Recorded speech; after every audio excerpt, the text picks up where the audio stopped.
É isso aí, tô de volta com mais um Papo nas Estrelas. E hoje a gente vai falar sobre mais um gibi. Só que hoje a gente vai falar sobre um gibi de crossover. A gente vai falar sobre Star Trek Planeta dos Macacos, a Diretiva Primata. Cara, eu adoro o título desse gibi. Foi, assim, além de adorar Star Trek, adorar Planeta dos Macacos, esse título, a Diretriz Primata, foi uma das coisas que me fez comprar esse gibi. Enfim, ele é escrito pelos dois irmãos Tipton, e que eles escreveram o Cidade à Beira da Eternidade, que foi a adaptação do roteiro do Harlan Ellison, que a gente já fez, já falou sobre ele aqui. Ele é desenhado pela Rachel Scott. Alguns pensamentos, antes da gente falar da história, alguns pensamentos a respeito do gibi. Eu achei o roteiro muito mais confortável em escrever a parte Star Trek, a parte de jornada, do que a parte planeta, a parte do Planeta dos Macacos. Me pareceu que os dois roteiristas estavam mais confortáveis em escrever jornada do que planeta. Por outro lado, nos desenhos eu senti o oposto. Eu senti que a desenhista ela estava muito mais confortável em desenhar planeta do que desenhar Star Trek. Enfim, talvez porque os macacos são muito mais expressivos, assim, então eles têm uma força maior, imagética, assim, do que os personagens humanos, né? Mas, enfim, apesar dos personagens humanos lembrarem os atores, eles lembram vagamente os atores, né? Eles não são tão parecidos assim quanto eu gostaria que fossem. Às vezes o Kirk é só tipo um cara loiro meio genérico assim. O Spock meio que não tem como confundir, mas enfim, mas nada que tire do gibi, não. A história, ela é semi-reciclada. Vamos lá, os inimigos aqui são os Klingons. Mais importante ainda é o Kor. O Kor aparece a primeira vez, junto com os Klingons a primeira vez, em Missão de Misericórdia.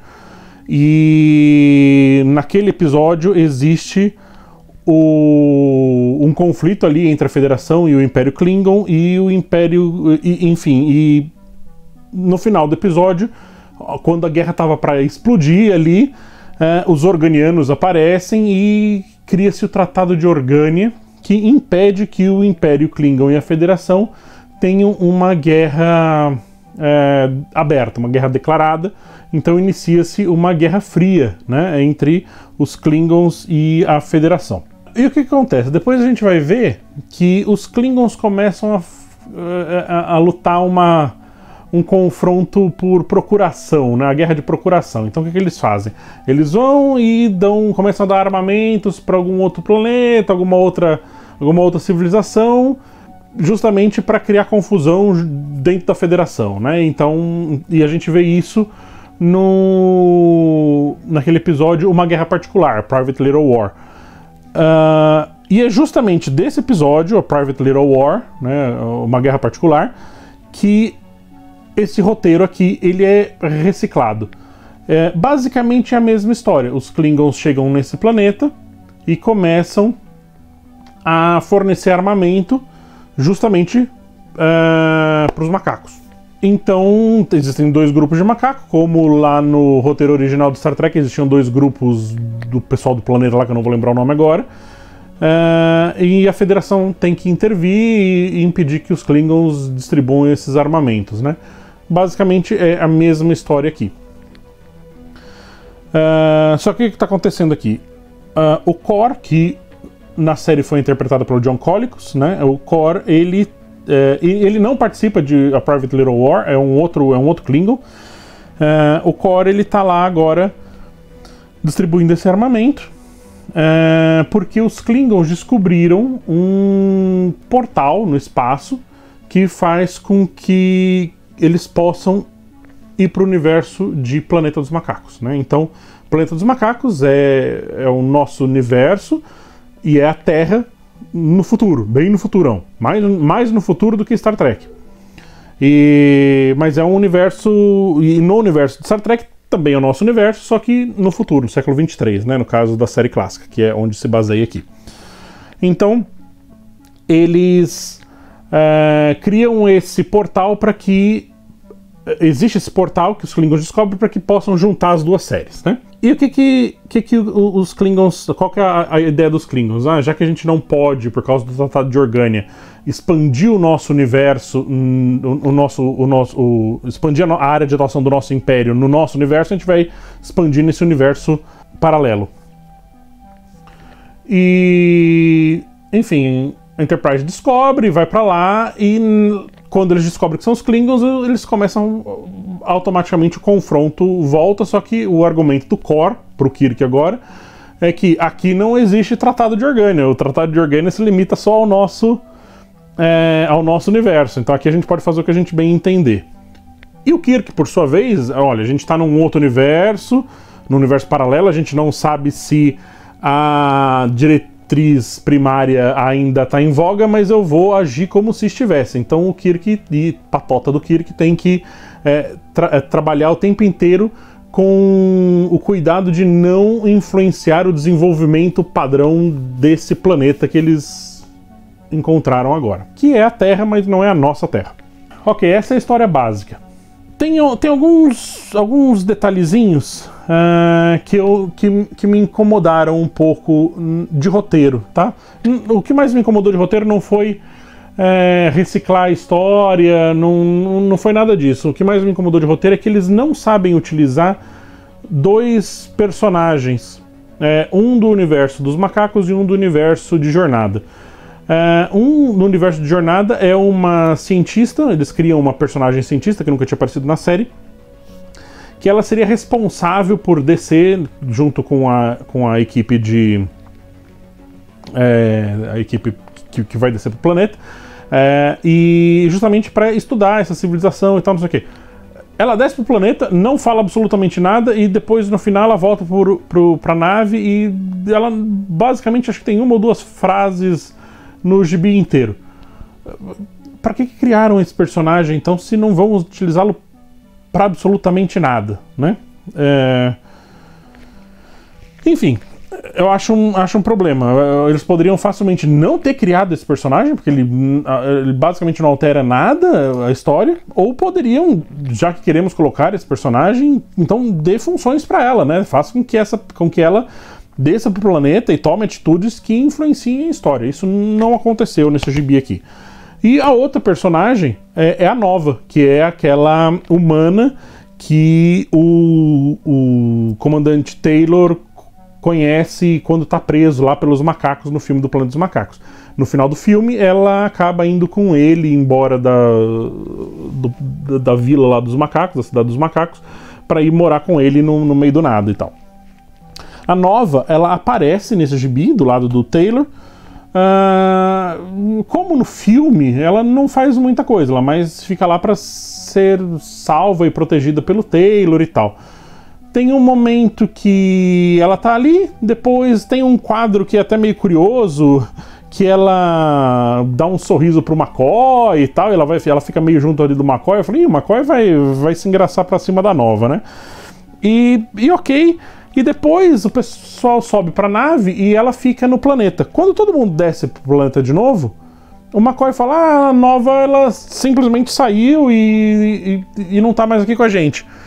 E aí o Taylor fala, não, ela deve estar de longe observando todo mundo aqui, daqui a pouco ela aparece. E de fato ela aparece no finalzinho do gibi para dar tchau pra todo mundo e acabar a história. De novo, não souberam como utilizar a personagem, enfim, não fizeram nada com ela, então eles deram uma desculpa pra ela simplesmente desaparecer do gibi no meio do nada, assim. Ok, vai. Isso foram duas coisinhas que me incomodaram.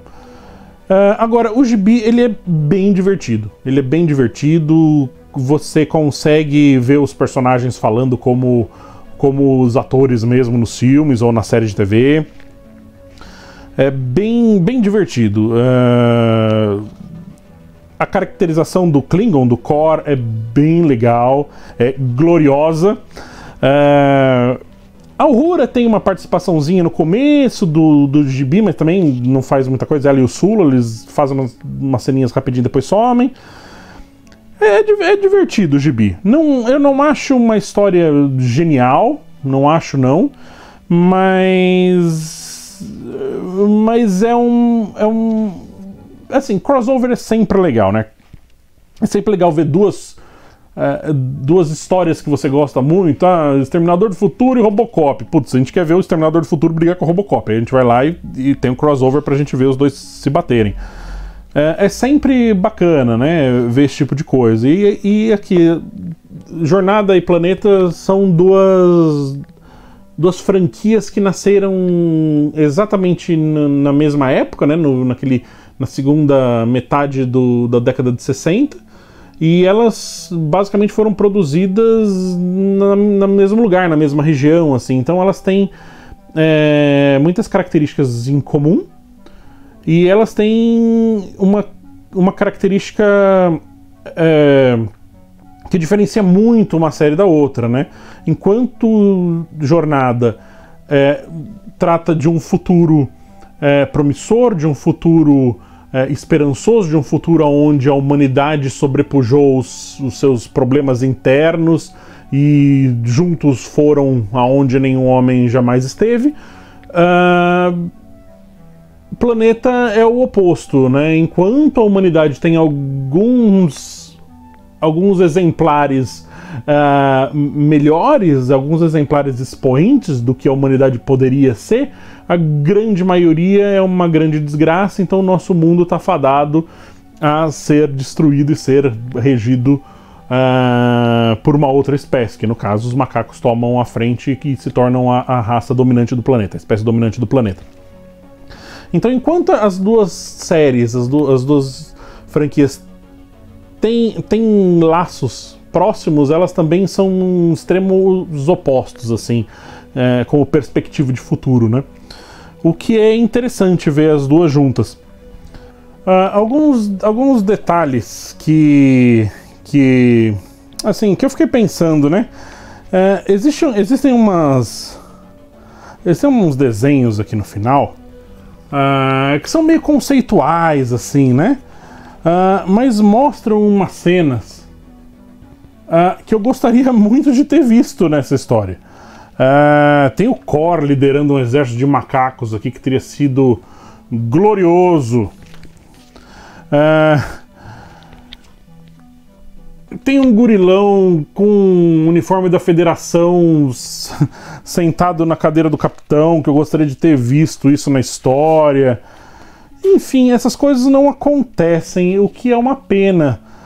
A história às vezes fica bastante focada na relação do Kirk com o Taylor, e esse resto de universo, assim, pô, eles têm dois universos ali na mão, né? Eles usam pouco desses universos, né?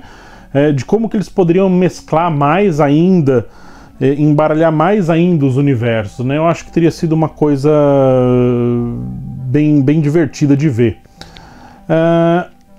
Enquanto meio que é extraoficialmente estabelecido que essas histórias todas de gibi, assim, né, de universo expandido de Star Trek se passam no quarto ou quinto ano da jornada de 5, né, que são os 2 anos que não foram para a série, apesar de que agora estão sendo feitos gibis ano 5, né, porque oficialmente o ano 4 é a série de desenho animado, né, a série animada de Star Trek. Então, a princípio, esse gibi estaria no universo de Star Trek, quarto ou quinto ano dos 5 anos de jornada, né? Agora, no universo do planeta, é muito específico o momento onde essa história se encaixa. Ela se encaixa depois do final do primeiro filme, onde, spoiler de 50 anos aí, né? Mas spoiler, aonde o Taylor já descobre que ele estava na Terra, né? Que ele vê o Estado da Liberdade e tal. E ele continua explorando essa nova Terra aí, né? E antes do final do segundo filme. Porque o segundo filme, enfim, tem o Retorno ao Planeta dos Macacos, como vê aqui no Brasil, né? Mas o título original é Beneath the Planet of the Earth, the Apes, né? Abaixo do Planeta dos Macacos, né? O segundo filme mostra um outro astronauta indo atrás procurar o Taylor, né? Onde que esse cara foi, né? E aí eles descobrem que existe uma sociedade de mutantes ali debaixo da Terra. Que idolatram um deus, e esse deus é uma bomba atômica, né? Que é um poder suficiente para destruir o planeta. E aí, como todo bom planeta dos macacos, o futuro vai ser uma desgraça, não tem mais salvação e tal, tem um tiroteio lá, não sei o que lá, e o Taylor vai lá e aperta o botão da bomba e explode o planeta inteiro. Então, não poderia acontecer depois do final do segundo filme. Mas são 5 filmes de Planeta dos Macacos, né? E a partir do terceiro, a gente descobre que a doutora Zira e enfim, eles pegam a nave do Taylor e conseguem voltar no tempo para a década de 70 do nosso mundo, né? Então aí tem, como Star Trek voltou para os anos 80 no nosso mundo, o Planeta dos Macacos voltou nos anos 70, lá no universo deles. E nunca ficou explicado como que eles conseguiram efetivamente voltar no tempo, né? E esse gibi, ele espertamente se aproveita desse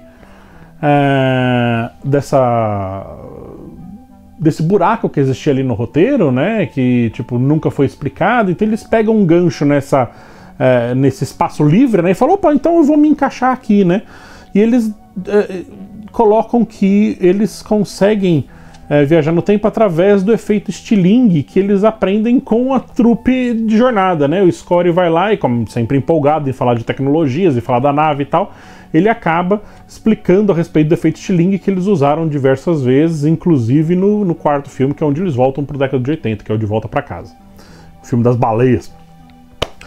Enfim, então eles usam esse espaço aí que eles encontraram no roteiro para se beneficiar e apoiar a história deles em cima disso. Eu acho uma boa solução, assim. E acaba meio que unificando os dois universos para sempre, né? Eles sempre vão ter esse ponto de encontro ali.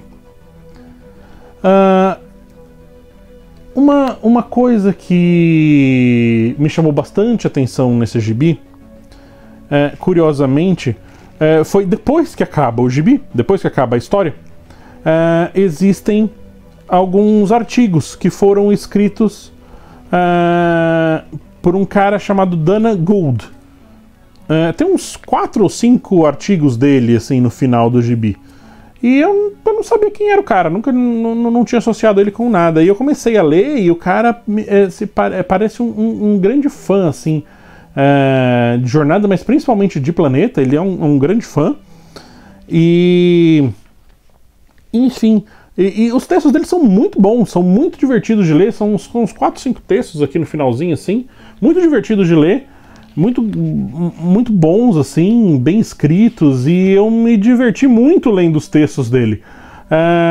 Eu acho que acaba valendo a pena, principalmente pelos textos do cara no final, assim, são realmente muito bons. Depois eu fui atrás, esse Dana Gould, ele é um comediante, ele tem umas séries produzidas, tem uns filmes produzidos, eu vou colocar as imagens aqui das produções dele.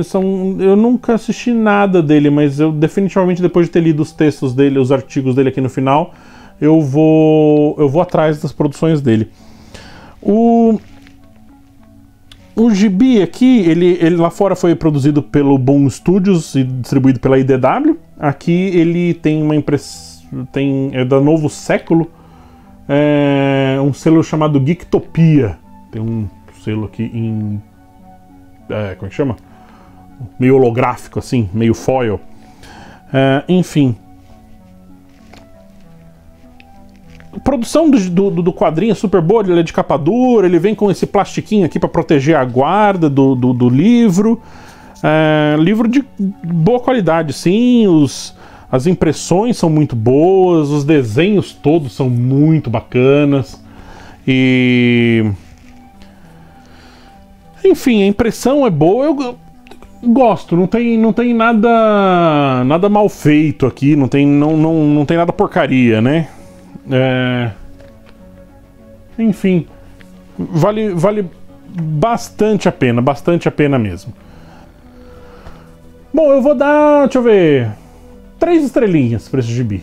A história é legal, é bem divertido, tem ação o tempo inteiro, tem sempre alguma coisa acontecendo, só que eu acho que o roteiro poderia ter sido melhor cuidado. Eu acho que eles se preocuparam muito com ação e pouco em explorar os personagens desses dois universos que são riquíssimos. Eles poderiam encher 10 volumes desse aqui, ter mais de 1000 páginas escritas só explorando o diálogo entre os personagens dos dois universos e tal. Enfim, 3 estrelinhas. Para quem se interessou, eu vou deixar um link de compra desse quadrinho na descrição do vídeo. E é isso. Obrigado por me aturar por mais um episódio. E nos vemos no futuro.